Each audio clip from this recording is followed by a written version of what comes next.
Dinas Sosial Banjarmasin akan merenovasi rumah tidak layak huni atau rutilahu di tahun 2023 ini.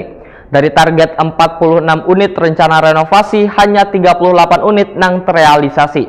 Kadar realisasinya target nang ditentukan lantaran ada 8 unit rumah nang kada memenuhi hasil verifikasi atau kada sesuai dengan prosedur wan syarat rumah nang mendapatkan bantuan renovasi rutilahu.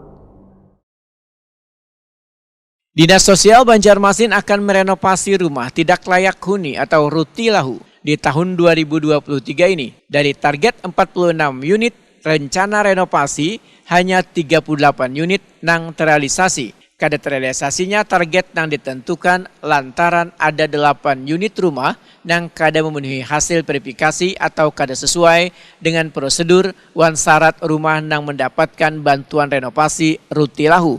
Di antaranya, rumah sudah terjual, pemilik rumah meninggal dunia, wan kada memiliki hak waris atau rumah nang menjadi target sudah dilakukan renovasi secara mandiri. Demikian diperhatikan Kepala Dinas Sosial Banjarmasin Doli Sabana, Wahitakuni Prima TV tengah hari Selasa 16 Mei 2023. Menurut Doli Sabana, ada sebanyak 225 rumah di Banjarmasin yang diusulkan dalam program Rutilahu di tahun 2023.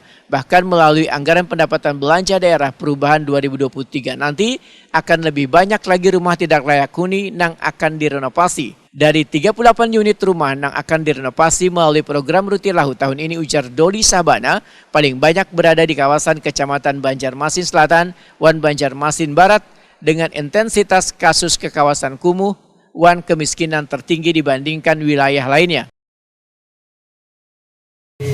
Dalam proses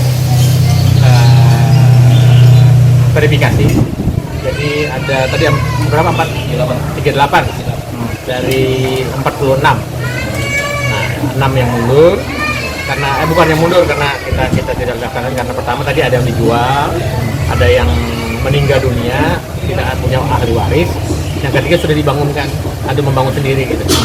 Jadi ada 38 lagi yang tersisa yang akan kita bangun di mungkin pertengahan Juni ya, Pak Amlah. Juni-Juli akan kita laksanakan.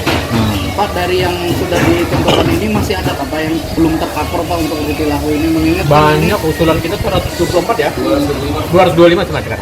Sementara yang hanya direalisasikan 340, 46, 38 yang akan kita kerjakan. Nanti perubahan kita berapa nantinya ada anggaran, di perubahan itu akan kita tambahi lagi, kita kurangi lagi.